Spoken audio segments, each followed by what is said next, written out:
Ka-journey, unsay mas sakit? Ang ma-fail o ang magpaka-perfect nga walay tinuod nga progress? Kabantay ka, kapila na ka nagsugod pero wa nimo gipadayon. Kay hadlok ka makitaan nga nag-struggle ka. Ganahan ka mo jog every morning pero dili ka mo gawas. Kay basin tan-awon ka sa silingan.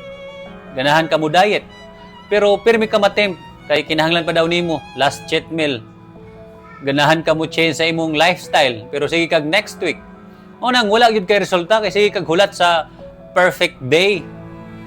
Before, sige ko ingon, dapat perfect ko before ko mo start pero mas nagdugay ko nga walay resulta. Niana kung unsa man nganong stuck man ko. Nakasabot ko nga ang tinuod nga kalibutan dili mo premyo sa mga nagpretend nga perfect. Pero mo reward sa mga tao nga anda mo fail para mo asenso. Lesson ka journey.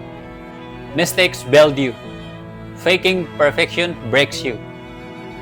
Progress loves honesty, pero perfections loves delay.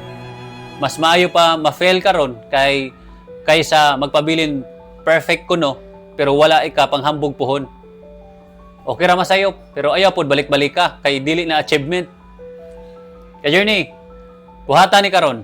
Start the thing you've been avoiding. Just one step, one attempt, one imperfect move.